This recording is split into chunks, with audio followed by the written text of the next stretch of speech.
Құрметті көрермендер, бүгінгі эфиріміз Күн КЗ ақылдасу алаңында білім саласы, балдардың мектепке бару және мектепте оқып жүрген балдарға, мектепке дейін балдарға мемлекет тарапынан әлеуметтік көмек туралы біз енді бүгін Қазақстан туралы айтпаймыз, салыстырма түрде ақш туралы айтқымыз келеді. Енді Америка құрама штаттары енді дамыған мемлекеттің бірі, ең көп бағыт бойынша алдыңғы қатарда деп айта аламыз. Ал енді оның барлығын біліп сұрастыру үшін бүгінгі студияның қонағы Жасұлан Сериков келіп тұр. Біздің әріптесіміз, біраз қоғамдық жобаларды бірге атқардық. Жасұлан өз еңбегімен көтерілген азамат, Қызылорда қаласында тұрды, Қызылорда облысында қызмет атқарды. Біраз бағытта өзі Қызылорда университетін бітірген, алдымен бакалавр, кейін магистрлық бітірген, өзі ағылшын тілін оқыған. Сөйтіп өз еңбегімен көп жетістікке жетіп, өткен жылдан бастап толығымен отбасымен Америкаға көшті. Және өткенде сізді студияға шақырған бірде-бір себеп, өзіңіз туралы суретіңіз шығарып, отбасыңызбен жазбен көп адамдар сұрақ қойып бастады. Көп адамдар қызығушылық білдіріп жатыр. Қалай барды, балдармен қалай тұрып отыр екен, мектеп қалай деп. Соның барлығын естіп, көріп, өзіңізге жаңағы осылай келіп өткенде айттым, келіңізші бір сағат уақыт тауып эфирге шығайық деп келісіп, бізге келгеніңізге шын алғысымды айтамын. Америка көшуі енді қарапайым отбасы, 4 баласы бар. Және 4 баласымен қалай орналасты? Мысалы, көп біздің Жасұлан танитын азаматтар осы сұрақ мазалады. Қалай болады екен, қалай орналасады? Америкада я үйі жоқ, я ағайын туысқандары жоқ, я дайын жинаған қаржысы жоқ. Енді Жасұлан бір материал жағдай Қазақстанға бір орташадан сәл төмен деп айтуға болады. Себебі 4 баласы бар отбасы қанша орташа айлық тапқан өзінде ол барлығына жете қоймайды. Енді осы сұрақ Америкаға қатысты. Қашан көшті, қалай көштіңіздер, осы туралы қысқаша айтып берсең? Сұрағыңызға рахмет. Өткен 22 жылдың маусым айында біз сөйтіп құжаттарымыз бәрі дайын болып ақшқа көшуге бел будық. Өткені не үшін қалай көштіңдер деген сұраққа тез жауап беріп кетейін. Менің әйеліме грин карта ұтып алу бұйырды. Сөйтіп оны алғаннан кезде грин карта ұтқан азаматтар өзінің жан-жарын және 21 жасқа дейінгі балаларын алып кетуге құқығы бар. Сондықтан біз мен, әйелім және 4 баламызбен ақшқа, оның ішінде Калифорния штатына көшуге шешім қабылдадық. Енді қазір бүгінгі 1 жыл 3 ай болды. Біз көшіп келгеніміз 1 жыл 3 жылда. 1 жыл 3 айдай бізге қазір сағынып туысқандар, достарымыз аралауға келдік, балаларымызға қалаларды қайтадан көрсетуге келдік. Қазір енді мектеп болғандықтан көп қыдыра алмай, енді қазір қайтадан Калифорнияға кетіп бара жатырмыз. Мен енді өз пікірімді айтайын. Жасұлан отбасы барлығы 100% таза қазақша сөйлейді. Енді ақшқа барғалы бері мен сұраймын ғой, отбасы тек қана қазақша, өте жақсы тәрбиеленген, үлкенді сыйлай білетін, бар дәстүрімізді білетін балалар. Астанаға қазір суретін көрсетеміз. Міне сағынып кетті Қазақстанды. Дегенмен де былай қалай орналасты? ақштың мемлекеттік мектепке барды ма? Тіл бойынша қандай бір қиыншылықтар туындады? Сол туралы қысқаша айтып берсең. Енді қиындықтар, жалпы жүйесі қандай? Мысалы, ақылма қалай, мектепке тұру қалай? Енді бәріміз білеміз, Америка енді барлығы ағылшын тілінде сөйлейді. Басында барған кезде ең қиын жағдай ол барлығын 0-дан бастау керек. Барлығын сізде барған кезде Қазақстан осы уақытқа жинаған абыройыңыз, тәжірибеңіз, дипломыңыз, адамдармен қарым-қатынас барлығы 0 болады. Жаңадан бастау керек болады. Сол жағы Қазақстаннан алып келген абыройыңыз ол жерде жарамайды ғой. Сіз таныстарыңыз, кім болып істедіңіз, қандай танысыңыз бар, қанша ақшаңыз бар, сіз дипломыңыз тіпті қызыл дипломға ешкімге қызық емес. Сондықтан ол жерде нақты 0 деген мағынадан жаңадан бастайсыз. Сондықтан сол жері сәл қиындау. Енді ол уақыттың еншісінде Америка енді әлемдегі номер 1 экономика дейді ғой. Сондықтан шын конкуренцияда егер де сіз еңбекқор болсаңыз, сәл ақылдырақ болсаңыз ол жерде тез аяққа тұрып кетуге мүмкіншілік. Осы жерде мен 0 дегенге бір қосымша сұрақ қойып кетейін. Енді 0 дегенде кейбір кісілер ойлауы мүмкін 0 тілді білме, 0 іскер болма, 0 өмірде бұрын қиыншылықты көрмеген адам болсын деп те. Оларды минус деп айтайық. Сіз енді 0 болу үшін не, мысалы өзіңіз бұрыннан бері ағылшын тілін білу деңгейі, кәсіпкерлікке қасиетіңіз қандай?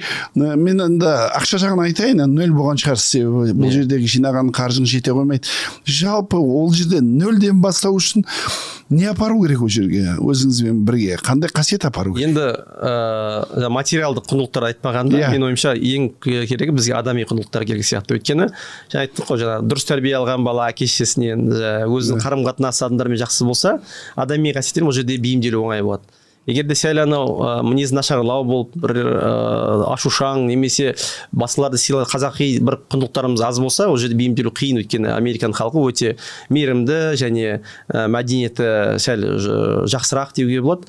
Мәдениетті адами құндылығы болу керек. Адамды сыйлайды, иә. Тағы қандай қасиет керек? Тіл білу өте маңызды. Статистика бойынша Америкаға иммигранттардың дүниежүзі бойынша ағылатын иммигрант 75-85% ағылшын тілін білмей келеді дейді. Сонда да олар белгілі бір уақыттан кейін үлкен бір жетістікке, жергілікті американдықтардан гөрі үлкен жетістікке жетеді. Өзіңіз қандай деңгеймен бардыңыз? Мен енді ағылшыным upper intermediate болды. Енді яғни замандастарымнан гөрі жақсырақ сөйлеймін, жамандастарымнан гөрі Қазақстандағы, иә. Қызылордада қосымша бір жерде оқыдыңыз ба, жоқ сол университет, мектептің деңгейі? Менде айтқанда өзім оқығандығым бар. Мектепте мүмкін мұғалімім жақсы болды. Арай өзім қызық ағылшынша кітаптарға кейде қараймын, ағылшынша кино қараймын, ағылшынша аудио тыңдайтындығымын. Енді студент кезімде өз-өзімді сөйтіп тәрбиеледім. Ары қарай шетелдіктермен араластым. Соның арқасында ағылшынды қате болса да сөйлеп сөйтіп жақсы тәжірибе жинадым. Сөйтіп француздармен жұмыс істедім, ағылшындармен жұмыс істедім, Қызылордада шетелдіктермен жұмыс істедім. Соның барлығы маған нетворкинг дейді, енді адамдармен араласу, сол Америкада көп көмектейді. Жақсы қасиет. Ағылшын кейін тағы қандай қасиет керек? Құндылықты білу, ағылшын тілін білу. Сосын адамдармен жаңа жалғасу, қайта адамдармен қарым-қатынас жасау білу. Коммуникация. Араласа білу. Американдықтар өздері ашық па араласуға? Өте ашық. Сіз тіпті лифтте тұрған танымайтын американ сізге айтуы мүмкін, бүгін сенің киімің өте әдемі екен, немесе бүгін ауа райы күшті болып тұр, өте бізге қолайлы болып тұр ғой деген сияқты сізге қарым-қатынас жасауы мүмкін. Бізде ондайға үйренбегенбіз біз. Кейде қарама-қарсы адамға көзін түсіп кетсе, сізге күліп қарайды, жағдайың қалай дейді. Кеше жақында ғана менің бір достарым, біз шошып кетеміз ондай болса. Жақында бір досым келді, көшіп келіп, енді басында келген сәл стресс алды Америкадан. Өйткені қалай болады деп сөйтіп айтады. Бір айтып қалған сөзі маған ұнады. Көшеде шаршап, қабағым түйіп келе жатсам дейді, бір американдық қыз маған қарап күліп хай деп айтты дейді да. Бүкіл шаршағанымды ұмытып кеттім дейді. Көңіл күйім бір мезетте көтеріліп кетті дейді. Сонда адамдардың қарым-қатынасы бір-біріне жалпы энергия беріледі дейді ғой. Танымайтын адамнан да энергия алуға болады. Сол Америкада ол қалыпты жағдай. Тек қана сіз танитын адамға ғана комплимент айту міндетті емес, тек қана жақсы көретін адамға ғана жігерлендіру міндетті емес, танымайтын адамға да жігер сөз айта аласыз. Мен онда бір Америкаға барғанда да байқап қалдым, қасыңдағы тұрған біреудің кішкентай баласын, ой жағдайың қалай деп бетіне қарап, басынан жаңағы сипамайды, бірақ қолын біреудің қол тигізбейді, бірақ жаңағы жақсы сөйлеп, ашық сөйтіп, күлдіріп сөйтеді екен. Бірақ дәл солай біреудің күшігін көрсе де сөйтіп сөйлейді екен де, өзім бір қызық көрген. Енді менде қазір бизнес бар Калифорнияда, енді кіші бизнес бастап жатырмыз, жарты жыл енді болады. Сол клиенттермен жақсы жұмыс істеу үшін сөйтіп американдық дәстүрге, мәдениетке үйрену үшін сөйтем, балаларын мақтаймын, иттерін мақтаймын. Иттерде адам кішкентай бала сияқты еркелеп қасыңа келеді, сипайсың. Шын мәнісінде анау клиенттерге оны ұнайды. Өйтіп сондай, бұл менің итім осындай, пародасы осылай, оған 3 жас болды қазір, или немесе 6 ай болды, осыны сатып алғанын айтады. Тыңдап, мұқият тыңдап, уақыт бөлесіз оған. Өйткені әр адам, енді американ қазақ болсын, ол тыңдағанды жақсы көреді. Мен тыңдаса екен. Сондықтан олар тыңдап не қылған кезде коммуникация орнайды да, сен клиентімен жақсы қарым-қатынас болады. Одан кейін сізді әрине бизнес жүріп кетуіне өте қабағын түйіп жүру, адаммен сөйлеспеу, ол Америкада көп жетістікке жете алмайсыз егер. Ал енді қатал заңдар бар, заңды құрметтеу, ол жағы қалаймыз. Америка бір қызық мемлекет, ол бір сөзбен айтып, нақты айтып беру қиын. Америка бір-біріне сенімде құралған мемлекет. Яғни заң бар, бірақ сізге камера болмауы мүмкін. Жолда жүруге сізге айтады қызылға жүрме дейді, бірақ сізге камера қоймайды көп жерде. Сіз кеше келгенде таң қалдыңыз. Қазақстан барлығы сергек камера тұр десе, оғалай ол енді адам құқығын бұзады деп қарайды ғой Америкада. Солай ғой.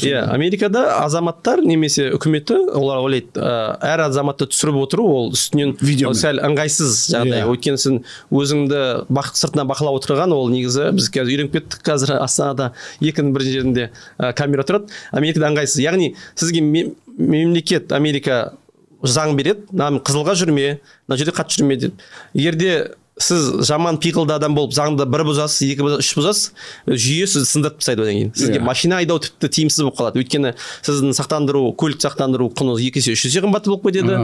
Сосын сіздегі тарихыңыз, бүкіл жерге жұмыс тұратын кезде олар тарихын қарайды.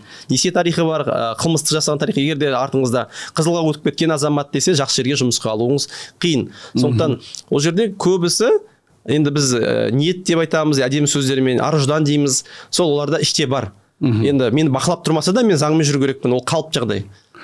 Сонда міне мысалы түсінікті болу үшін адамға 100% сенеді мемлекет. Сен бірақ бір жерде қызылға өтіп кеттің, егер ол біліп қойса, камералар жоқ. Мысалы -1 болады. Бір күн төбелес жасасаң -5 болады. Сол минустар жинала береді ғой. Жинала береді, өмір бойы артында өмір бойы заң бұзғаның бәрі сақталып тұрады. Бізде мысалы басқа қалаға көшіп кеттің, басқа жұмысқа ауыстың, штрафын төледің, сөйтіп сүттен ақ судан таза болып шықпайсың ғой. Ондай емес қой. Сондықтан Америкада сіз заңды құрметтейтін азамат болу сізге тиімдірек. Сізге жақсырақ несие шығады, жақсырақ жұмыс орынға тұра аласыз, адамдар жақсырақ сыйлайды деген сияқты. Несие туралы қалай айтып кеттіңіз? Сонда несиеде соған несие тарихы Америкада, енді мен Қазақстанда да айтатындығымын, егер сіз өз ақшаңызға ие бола алмасаңыз, сіз біреудің жұмысына келіп, біреудің қаражатына, біреудің бизнесіне қалай сіз жан ашып жүреді. Сондықтан Америкада сондай психология, несие тарихын бүкіл балмен есептеледі, 850 балл. Қазір менің мақтанып айтылатын нем бар, менің несие деңгейім орташа американецтерден жоғары. Мен тырыстым, барынша дұрыс қаржылық сауаттылық, дұрыс қимылдауға, дұрыс ақшалар жұмсауға, соның арқасында қазір. Егерде кейбір жерлерде, көп жерлерде қарайды, сізге үй беретін болса, несие тарихын қарайды. Тіпті жалға алатын болсаңыз үйді.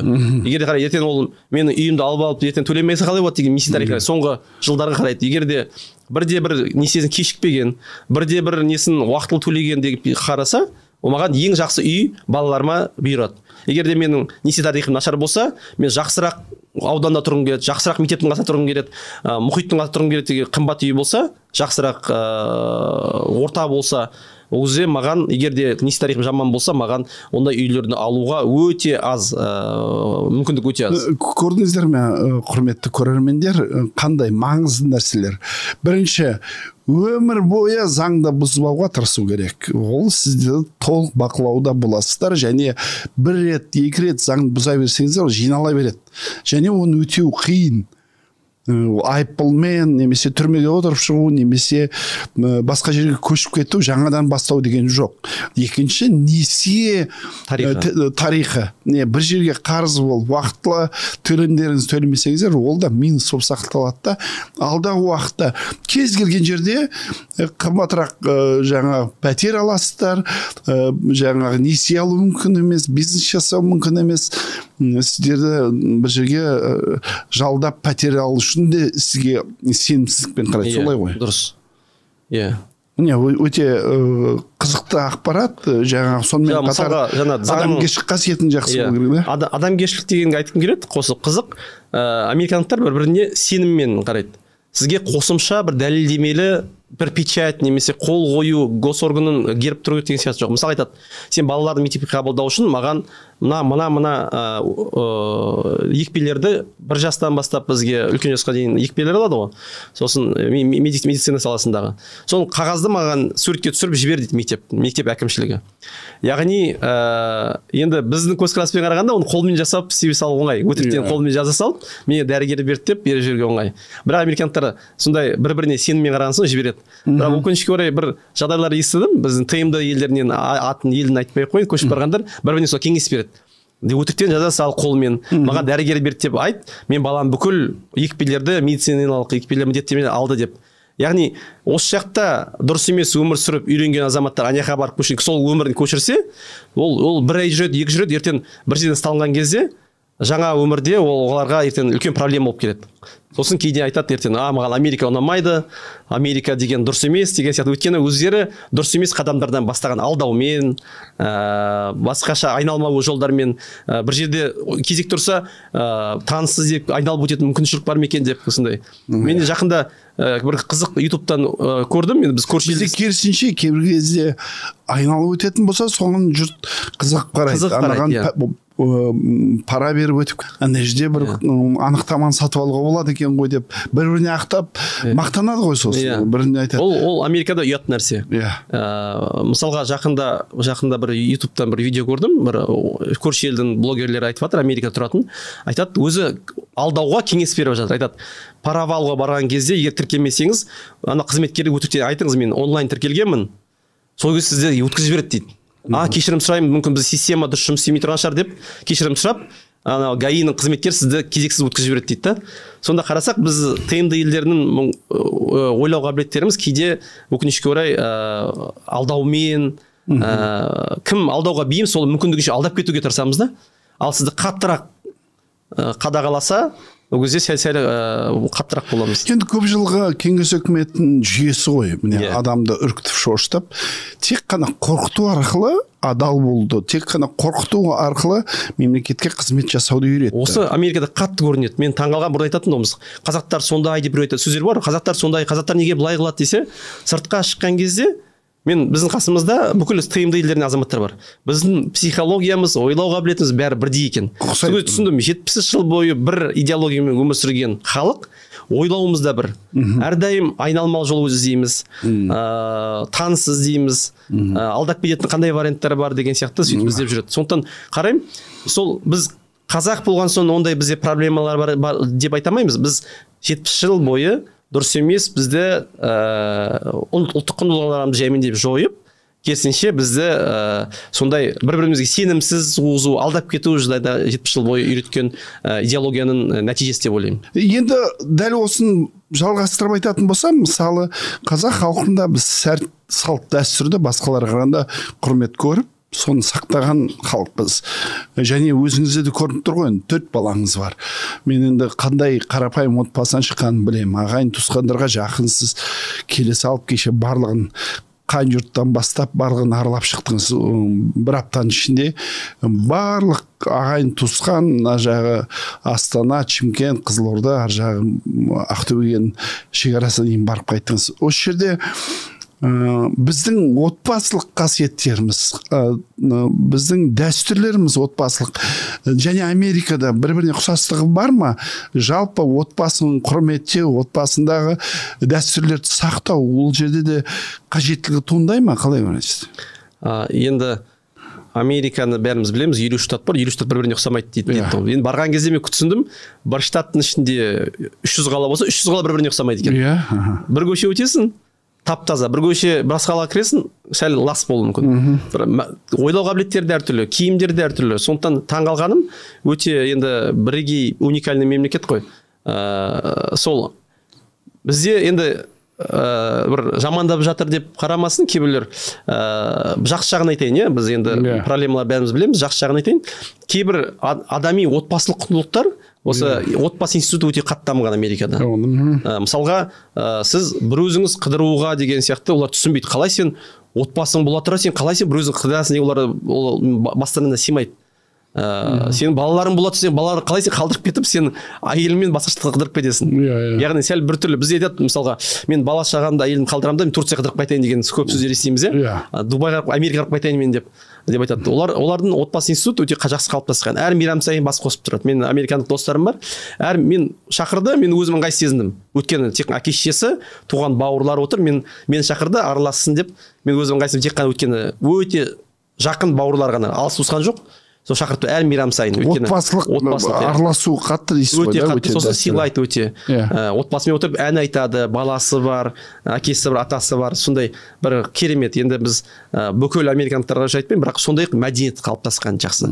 Енді бізде де және олар насихаттайды ғой, насихаттайды. Отбасымен жиналдым, суретін қояды, бірге өлең айтқанды салып қояды, солай. Сондай қарайсыздар, мысалға бізде де ол бар. Бірақ өкінішке орай жаңа айттық қой, енді 70 жыл кеңес үкіметінің несіне жүрдік. Кейбір көп мағынада бізде сөз болып қалған. Үлкенді сыйлау деген бәріміз білеміз. Бірақ өкінішке орай кейде көшеде көріп қаламыз, жастар біреуге орын бермей қалады, немесе жол бермей қалады кезекте. Қасымыздағы танымайтын адам сыйлау керек деген білеміз, бірақ кезекке тұрған кезде біреу итеріп жіберуі мүмкінбіз, немесе алдап кетуі мүмкінбіз. Менің бағана кезекте тұрып едім, неге мен уақытымды біліп ойладыңыз деген сияқты. Осындай алдамау деген, енді алдау деген қазақ ұлтында ең үлкен проблема айту, ол ұят нәрсе, біреуді алдау деген, біреудің ала жібін кесу деген. Бірақ өкінішке кейде біз көп естиміз. Анау мені алдап кетті, анау ақшамды алып қайтарам деп еді, қайтармай қойды деген сияқты. Сол мен ойлаймын, осы 70 жыл бойы бізде мүмкіндігінше жоқшылық тастап, қинап, осындайға алып келген сол кеңес үкіметінің идеологиясы. Бірақ бізде қазақта бар ол. Сондықтан біз егер де қазақтық өзім құндылықтарымызды дамысақ, қайтан орнына келтірсек, ең болмағанда да сөйтіп. Бізге мен ойлаймын, бізге шетелдің діні, шетелдің технологиясы, бизнесі, тәрбиесі жоқ. Өзіміздің қазақи кәдімгідей бар дүниемізді алып келсек, бізде бәрі дамиды деп ойлаймын. Технологиядан басқасы, технологияны қосып жібердіңіз. Енді өзіңіз таңдаған қаланы, Лос-Анджелесте тұруға, сіз неге ол қаланы таңдадыңыз? Мен енді білуімше өте қымбат қалалардың бірі. Неге 4 балаңыз бар, я пәтеріңіз жоқ, я жұмысыңыз жоқ, я ағайын туысқаныңыз жоқ, Лос-Анджелесте бір достары, туысқандары тұрады дейтіндер. Қалай таңдадыңыз, қалай бардыңыз мынандай қалаға? Енді достарыма әзілдеп айтамын, әлемдегі ең қымбат мемлекет Америка, оның ішінде ең қымбат штат Калифорния, оның ішінде Калифорнияда ең қымбат қалалардың бірі Ирвайн деген қала, Лос-Анджелестің қасында 50 мильдік жер. Неге деген кезде мен зерттедім. Өзіме Калифорния өзіме ұнады, табиғат керемет, қысы жоқ, өте. Бір қызық айта кетейін, енді осы жерде сұраққа қатысы жоқ. Бір жыл 3 ай болды, мен енді денсаулық туралы айтқым келмейді, өйткені уайымдаймын. Ауырмадым десем, келесі күні ауырып қалады адамдар. Бір жыл 3 айдың төрт баламның ешқайсысы ауырған жоқ. Мен әрдайым есімде жүрген кезде Қазақстанда балалар қыста бір-екі рет ауырып тұратындығын. Суық тиеді, анау болады, аллергия болады. Аяқта мен кеше байқағаным, әйеліммен сөйлесіп отырмын. Бір жыл 4 айда, 3 айда балаларымыз ауырмаған екен, мүлде. Сондықтан табиғат жақсы жерді таңдауға тырыстық. Оның ішінде 2 маңызды критерия. Ең қауіпсіз қала Америка құрама штаттарында Ирвайн қаласы екен.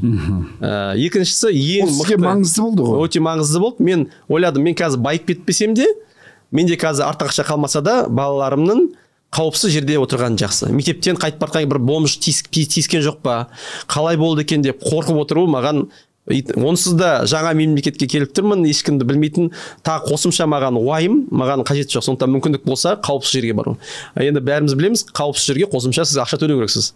Екінші мәселе, мектептері, ең мықты мектептер Ирвайн қаласында орналасқан. Америка үкіметтік мемлекеттік рейтинг 10 балдық шкаламен есептеледі. Сол 9-10 балдық мектептің барлығы Ирвайнда 8-9-10 балдық мектеп. Жақсы мектептер. Ол жерде мемлекеттік мектеп қой. Мемлекеттік мектеп барлығы тегін. Яғни салыстырып айтқан кезде Қазақстандағы ақылы мектептер жылына 10 миллион орташа деп есептейтін болсақ, одан шамалы 2 есе жақсырақ жағдай, жақсырақ тамақ, жақсырақ киім, жақсырақ сізге қарым-қатынас, бірақ тегін оқисыз. 100% тегін. 100% тегін. Калифорния штатының конституциясы бар. Бізде білім беру тегін деп жазылған. Сондықтан олар сізге қаламсапқа, дәптерге ақша жинамайсыз, мектеп береді сізге.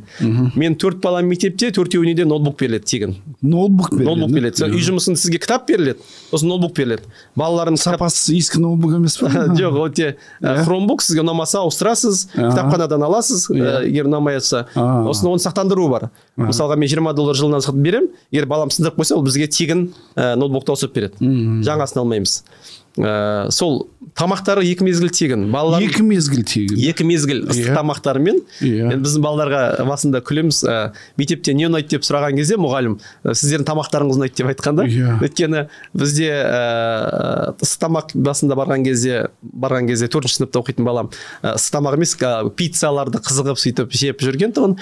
Ол жерде өте таңдап жеймін сонда тамақ? Таңдап жейсіз өзім. Бір белгілі тегін линия тұрады. Алма, шырындардың өзі өте шынайы 100% шырын. Мысалға алма шырын 100%. Бізде егерде шырындардың сыртын оқитын болсаңыз, шырын қосылған қанты бар сусын деп тұрады. Бірақ біз шырын деп қабылдаймыз. Бірақ ота шырын болса 100%. Сондықтан рационға қарасаңыз өте керемет витаминдер.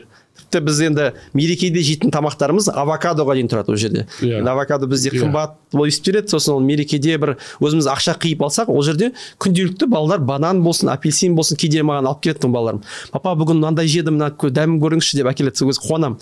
Мектепке қуанып барады, мектептен қуанып қайтады. Бүгін мынандай болды бізге, ағай маған менімен уақыт арнап сабақтан қалды да, менімен шахмат ойнады деп. Мен балам шахмат ойнаған жақсы көреді. Ағай оның көңілін алу үшін жақсырақ көңіл күймен шықсын деп, онымен кейде шашка ойнап жүреді. Өте қызық екен. Сонда сіз 4 балаңыз бар, мысалы, 3 мектепке барады ол қазір. 3 мектепте 4 мектепке барады. Сонда 3 баланы мемлекет күніне 2 мезгіл тегін тамақ беріп отыр. Соны тек қана үйде кешкі тамағын ішеді. Сондай ғой. Кейде айтамыз, тамақ неге жемейсің, жеп келдің папа дейді. Мақұл деп, онда үндемейміз. Сүті бар. Бір қызық, нағыз витаминді рацион балаларда бар. Сүт ішіп келеді кейде, сондай тоймай жатса қосымша ары қарай өз ақшасына гамбургер деген сияқты сатып алса болады. Оның өзінде нарықтық бағадан 5 есе арзан. Мысалға нарықта $10 бір гамбургер тұрса, ал мектепте ол гамбургер $2 тұруы мүмкін. Ол енді ақылы қосымша аламын десе бала тоймай қалып деген сияқты, бірақ біздің балалар 2 мезгілдің өзі өте тойып келеді үйге. Осы жерде енді жаңағы тегін тамақ, киім қалай сонда? Мысалы, киімге формаға қатал талап бар ма? Мысалы, бір Қазақстанда осы біз көп талқылайтын мәселеміз. Бізде мектептеріміз тамыз айының 20-сына басталды. Қазақстаннан кешірек бітеді, және Қазақстан ертерек басталады сабақ. Сол кезде біз сабаққа балдар кетті. Әйеліміз сөйлесіп отырмыз, бізде Қазақстандағыдай 3 балаға киім алмаппыз. Яғни киім еркін, бірақ белгілі бір талаптар бар. Мектепке баратын кезде мен қол қойып бердім. Балама балахон, үлкен бұзық балалардың киім кигізбеймін. Жаман сөзді мағынасы бар футболкалар кигізбеймін. Қызыңыз болса қысқа юбка кигуге болмайды. Ішін ашып жүруге болмайды. Бастауыш мектеп туралы айтып жатырмын мен қазір. Сондай талаптар бар. Мектепке ойыншықтар, қару-жарақтың бейнесі бар ойыншықтар келуге болмайды. Ойыншық пистолет, ойыншық пышақ, немесе кісен деген сияқты мектепке алып келмес бәрін қол қойып береміз. Сонда міндеттеме аламыз. Жақында бізде де әр отбасылармен имейлмен жұмыс істейді. Кейде мектептер әкімшілігі ата-аналарға ренжітіп алмас үшін бәрімізге хат жібереді. Бүгін бірнеше қыздар қысқа юбка киіп келді, іштері ашық жүрді, өтінем ата-аналар мектептің киім саясатын ұстануыңызды сұраймын деп сондай сөйтіп жазды. Сол жері жақсы. Америка деген кезде ол үлкен мемлекет, әр қаласында әртүрлі, бірақ біздің қалада осындай киім артық еркін деген сөз жоқ. Еркін деген сөз сіз басымен кету деген болмайды. Сізге бір уақытылы бүйтіп орнына қойып қояды. Мысалға тіпті киноларды көреміз ғой, бұзық балалар кейде балахон шалбармен шалбар түсіп тұрады, белінен төмен түсіп тұрады. Сондайды да біз балаларымыз кигізбейміз деп қол қойып берді. Бұлай ескертпей алып көрдіңіз бе өзіңіз? Бір рет ескертпей алдық. Мен балам 4 сыныпта оқитын балам қағаздардан машина, жұлдыз жасауға жақсы. Бір күні самурай қылышын жасады. Қағаздан жасады. Ойыншық жасады. ютубтан қарап отырып. Осы бір күні сабақ қалып кетті. Сосын үйге маған имейл келді. Телефонға қарасам мектептен Дамир деген балаңызға қатысты бір жағдай болып қалды деп тақырып көріп шошып кеттім. Не болып қалды, денсаулығына бір зиян тиді ма, бір секундтар арасында неше түрлі ойлар келді. Оқып қарасам, балаңыз мектеп саясатын бұзып, ойыншық қару-жарақ алып келді деп маған мектепке келуіңізді сұрады мені. Барып түсіндіру жұмыстарын жүргізді. Бізге кез келген қару-жарақты бейнесін оны насихаттау біз 0, ешқандай келіспейміз ондайға деп түсіндірді. Біз ештеңе қылмайды деген сияқты бұндайға жол бермейміз. Сондықтан ренжімеңіз. Келесіде балаларыңыздың азына шығатын кезде сумкасын тексеріп, қарап беріңізші деп бізге сөйлесті. Қолына телефон ұстау мысалы сабақтың кезінде ол жағына қалай мысалы? Телефон ұстауға ешқандай шектеу жоқ. Балалардың өзі де мен түсінгенім бойынша қызығушылығы жоқ. Ойнамаса болды. Сабақтың үстінде интернет қосып. Оларда интернет мен байқауымша мектептерде бір блокиратор бар ма, дұрыс ұстамайды. Тек Wi-Fi мен ғана жұмыс істейді.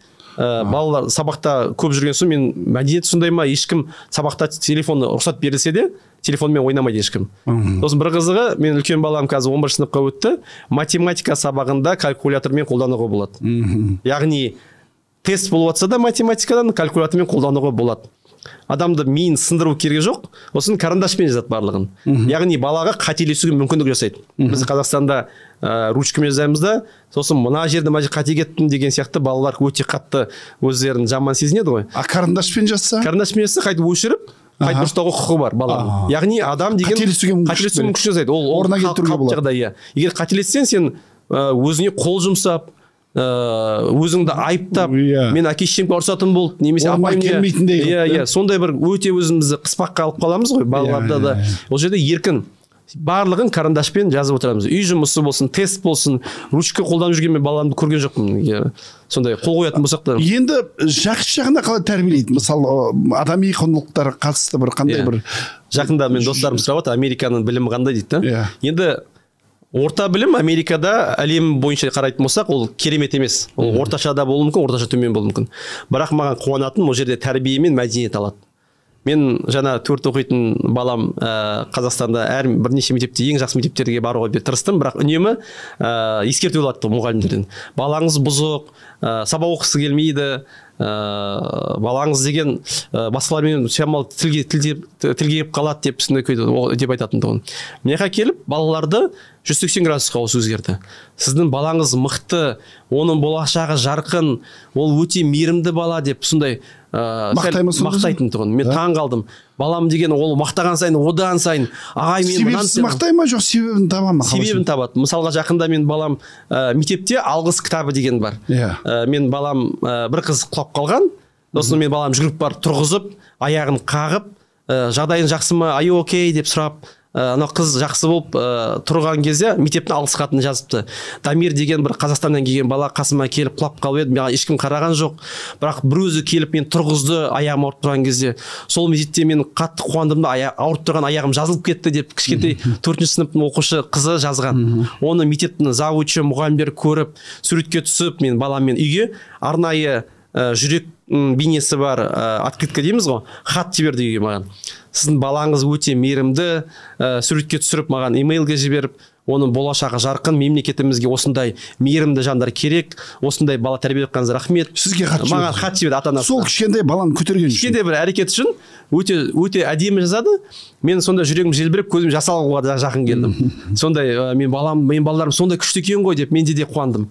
Сондай күшті жігерлендіреді. Сосын басында келген кезде мен балам үзілісте бұзық болған көрінеді. Бұзық болғанда бізде ол қалыпты жағдай. Мысалы балалармен достармен айтқан итеріп жіберу бізде Қазақстанда қалыпты жағдай. Осын бізде Америкада мектепте ондай емес. Мұғалімі маған түсіндірді, бізде шамалы басқаша ойнайды. Біреулерді итеріп жіберіп құлап қалуы мүмкін, сондықтан абайлау керек деген сияқты. Сол кезде мен балама түсіндірген. Бір күн мұғалімі 5 күн бұзық болмасаң, мен саған сабақтан кейін қаламда арнайлап саған шахмат ойнаймын. Не жақсы көресің деп сұраған ғой, шахмат ойнауды жақсы көремін дейді. Мен өзім кейде уақыт арнаймай қаламын шахмат ойнауға баламмен. Сол айтыпты, мен 5-ші күні сен сабақтан кейін қалып арнайлап 1 сағат отырып шахмат ойнаймын. Қанша уақыт керек болады? Бірақ сен 5 күн бұзық болмау керексің дейді. Егер де бір күн бұзық болсаң, сен ұтылып қаласың да, мен сенімен ойнамаймын дейді. Сонда 5-ші күні келеді сабақтан кейін. Мен ағаймен шахмат ойнадым ағаймен дейді. Екіншісі маған сыйлық берді дейді. Шоколад, ойыншық береді кейде. Әр сыныпта қорап болады. Ішінде ойыншық пен шоколадтар бар. Ең жақсы балаларға жігерлендіріп тұрады. Ой, сен бүгін жақсы болдың. Сосын наклейкалар беріп тұрады. Жақсы оқушы, мейірімді оқушы, сен қуанып жүретін баласың деген сияқты. Мен балаларым қазір байқап көріп, бұрын бізге стикерлер жабыстыратын уақытша ғой, енді шыртып тастаймыз. Мән бермейсің. Ал Америкада сен әр нәрсе үшін сен жігерлендіріп отырады. Бала одан кейін қазір мен балам оқушы мен ұстаздардың ортасында қарым-қатынас қалай сонда? Ол жерде мен балаларым бір агрессия немесе бір қысым сезбейді, керісінше қолдау көп байқайтын сияқты. Мұғалімдерден, иә.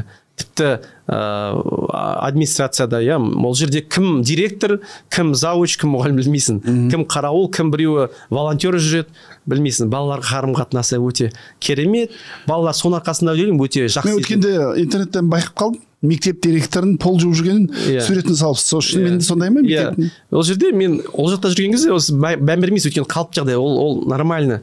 Мектептің директоры өзінің кабинетінің полын жуып алу, немесе бүйтіп не қылса, ол қалып жағдай. Сосын мен есіме түсті, Қазақстанда бұндай мен көрмеппін деп. Бізде бастық қой мектеп директоры. Бізде кім бастық, кім не екенін білмейсің. Ол қарапайымдылық үйретеді, балаларға жақсы тәрбие алады.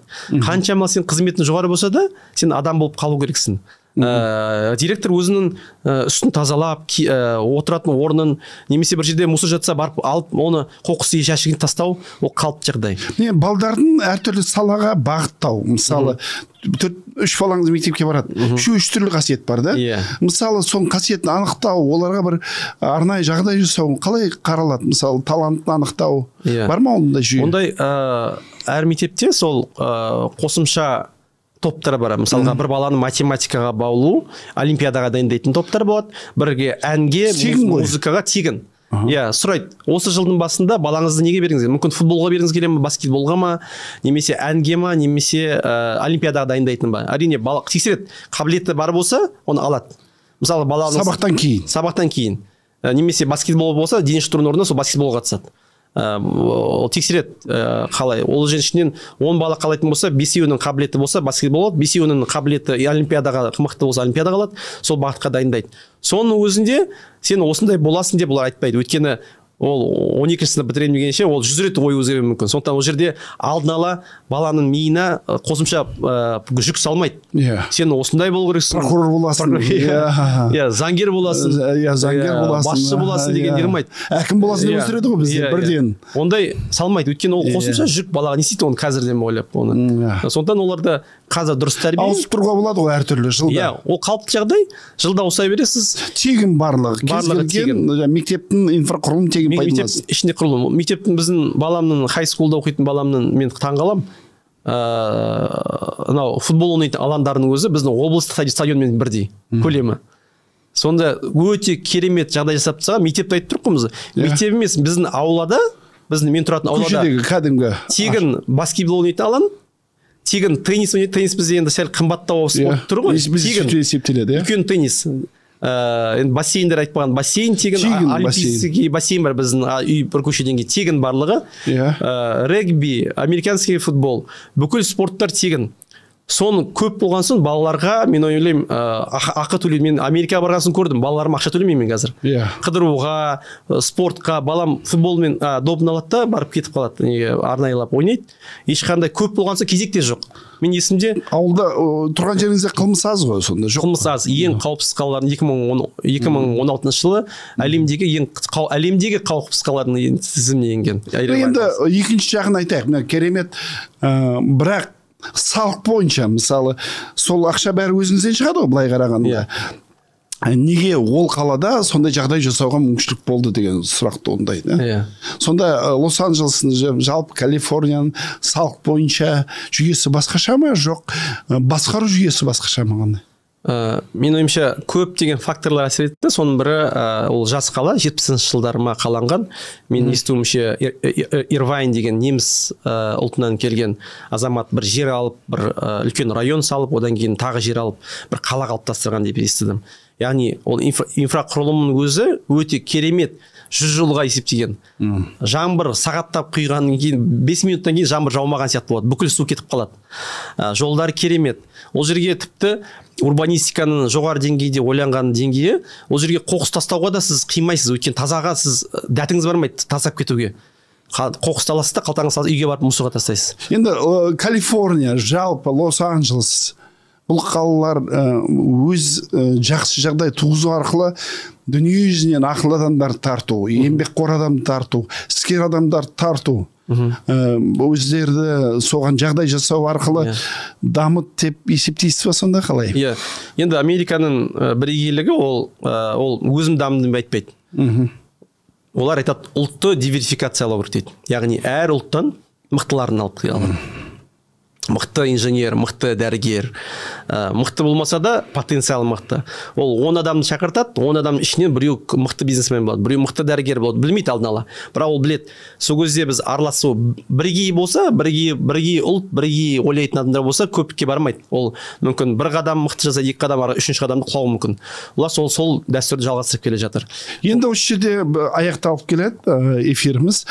Қандай ұсыныстарыңыз бар еді? Мен мысалы Америкадан 1 жылдан астам уақыт тұрдыңыз. Ауылға сағынып келдіңіз, көрдім кеше. Астанада балдарыңыз қалай суретке түсіп, өзі мемлекетін көріп қуанып жатыр. Сағыныш бар, құрмет бар өз еліне. Ауылға барып қайттыңыз. Дегенмен де Америкаға қайтып барасыз. Мен бүгін түнде жолға шығасыз. Қандай бір ұсыныс айтар едіңіз? Мысалы, әріптестеріңізге, құрбыларыңызға, мынау қатарларыңызға, жалпы азаматтарға, бір мемлекетке болсын. Иә. Қай бағытқа көңіл бөлу керек? Бізге енді осы уақытқа дейін 30 жыл бойы ірі бизнеске, экономикамыз көтеруге, мықты медицинаға тырысып келе жатырмын, бірақ өкінішке орай әлі де бір үлкен нәтижеге жете алмай жатырмыз ғой. Соны мен қазір кеше ойлап жатырмын. Америка неге мықты мемлекет? Олар тек қана ақшаның арқасында емес, адами құндылықтар сол сатап қалады деп ойлаймын. Біз жаңалықтардан көретін анау пропаганданың каналдар көретіндей жаман адамдар бар, бірақ бізбен салыстырғанда азырақ жағдай. Ол жақта да қылмыс бар, ол жақта да заң бұзушылық бар, ол жақта да проблема бар, болмыштар бар. Бірақ салыстырғанда дамушы елдермен әлде қайда аз. Сондықтан мен ойлаймын, біз қазір ұлт болып, ол биліктегі адамдар болсын, қарапайым халық болсын, өзіміздің қазақтығымызды ұмытпай, соны дамыту керек сияқтымыз. Қайта қалпына келтіріп біз ұлттық құндылықтарымызды бір-бірімізді сыйлау, үлкенді құрметтеу, қарапайым кезекте тұруды үйрену керек біз, қарапайым бір-бірімізді басып кетпей, неғып кетпей, бір-бірімізге сенім білдіріп үйрету керек біз. Осы жерде там мен бір сөзіңізден 1-2 күн сөйлестік қой, мен бір байқағаным, сіз бір миллионер туралы айттыңыз. Қасымда отырды, миллионер екен мен білген жоқпын. Тек қана шығып баратқанда, автокөлікке мініп баратқанда кофе ішіп, қарапайым киген киімі солай ғой. Балаңыз соның қасына барып суретке түсіп, машинасына отырып, сонда қарапайымдылық. Мен ойымша мынандай бір мәселе бар сияқты, сіздің сөзіңізден кейін қорытынды сен өзім ғана байыдым, өзім ғана қауіпсіздігімді орнатам, өзім ғана жағдайымды жақсартам деген нәрсе ол алысқа апармайды. Себебі сен маңайың нашар болса, қасыңдағы адамдар кедей болса, қасыңдағы адамдарға қауіпсіздік орнатамасаң, сен өзіңде де қауіпсіздік сезінбейсің. Оны қантар оқиғасын көрдік. Өзіңде де баймын деп аса кеткенмен де медицина нашар болады, жолың нашар болады. Сен ұрлық жасасаң, саған да қарсы ұрлық жасалады. Сол себептен бұл жерде бір бізге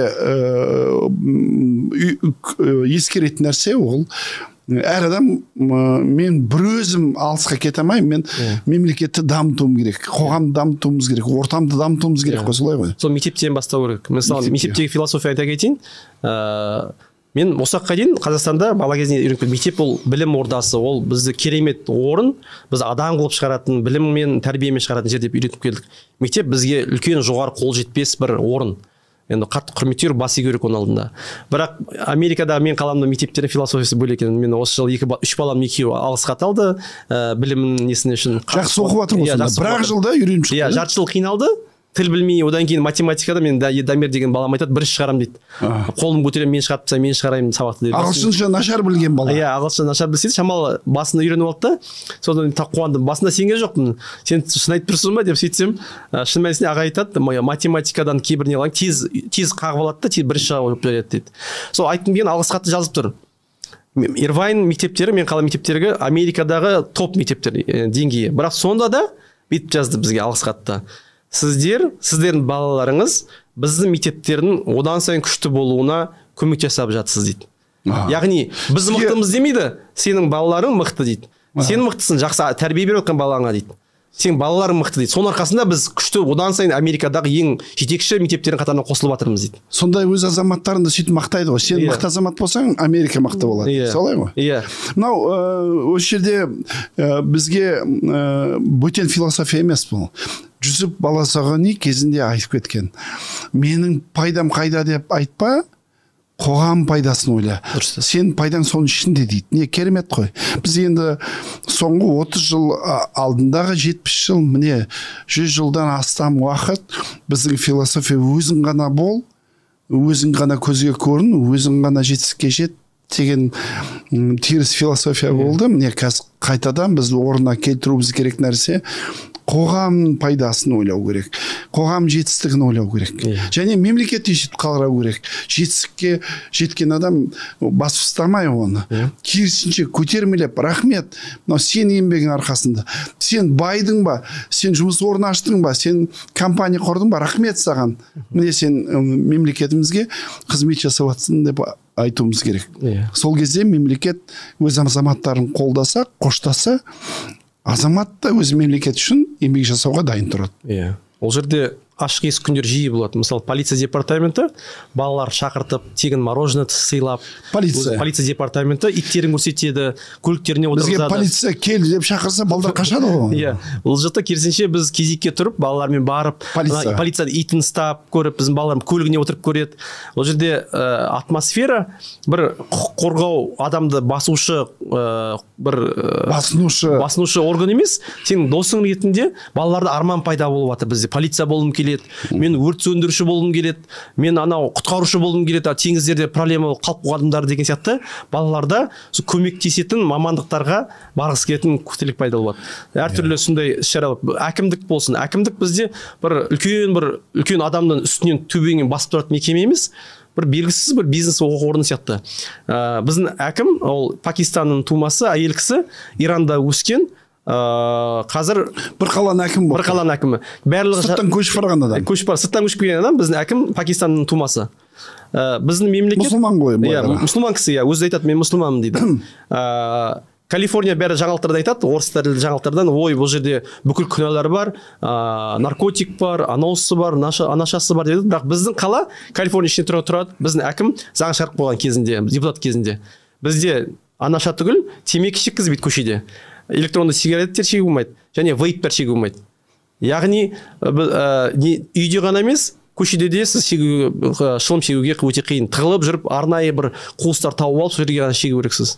Осындай адамдардың сырттан келген адам болса да, ол Американың адамды құрметтейтін билікті қабылдап, осындай халыққа жағдай жасап жатыр. Митингке шығады. Мысалға бізде бір медициналық ірі монополист организация болды. Бар қазір Калифорнияда. Сол қызметкерлердің айлығын көтермей қойды да, бір қызметкерге 2 адам жұмысын берген ғой, артықпен. Сөйтіп олар митингке шықты. Бізді айлығымыз көбейтсін, немесе қосымша жұмысшыларды алсын. Неге бізге 2 есе нагрузка береді деп. Сол кезде әкім барып, халықпен, жұмысшылармен бірге митингке шығып, бұларды тұрып жатқан дұрыс деп Инстаграмына салып, міне мына қызметкерлермен қолдаймын. Ол мекеменің саясатын өзгерту керек жұмысын деп, сол халықпен қолдау. Өйткені халық әкімді сайлайды. Дұрыс, міне халық әкімді сайлайды, және әкім халыққа жақын болады. Біз енді қазір өзін басқару заңын қайта қарап жатырмыз. Жалпы мынау жақын арада әкімдерді сайлау болады. Бірте өзгереді деп мен өзім ойлаймын. Жалпы бүгінгі Жасұлан Серіковті қонаққа шақыру, Америка керемет екен, біз нашар екенбіз деген әңгіме емес. Не үйренуіміз керек, қандай тәжірибе бізге сәйкес келеді. Дәл сол Жасұлан айтқан әңгімесін барлығын бізге орнатуға болады. Барлығын, егер біз алдамасақ, таза жүрсек, әрқайсымыз адал азамат болатын болсақ, еңбек істесек, заңдық сақтасақ, және мемлекет бізге әділеттікпен қарайтын болса, ол кезде біз дәл солай барлық жағдайды одан асырып та жасауымызға болады. Себебі біз табиғатымыз, құндылығымыз мықты, оны орнына келтіріп, біз қазақ екенімізді, біз мықты ұлт, мықты ел екенімізді біз әлі талай сезінеміз, және соған жетуіміз керек. Мынау айтқан әңгімеңізге шын алғысымды айтқым келеді. Арнайы уақыт тауып, бүгін студияға келіп, енді жетістікке жете беріңіздер. Рахмет. Қазақстан азаматты өзіміздікі деп санаймыз. Қай кезде болса да күтеміз. Жетістікке жетсеңіз, біз сізбен бірге қуанамыз, және сізбен мақтанамыз. Рахмет шақыруға. Құрметті көрермендер, пікірлеріңізді комментарийға жазыңыздар. Біз әрі талқылауға дайынбыз. Жасұлан айтып отыр. Барлық комментарийға, қатысы бар комментарийға мен өзім жауап беремін деп айтып отыр. Кері байланыс орнатайық. Көп рахмет.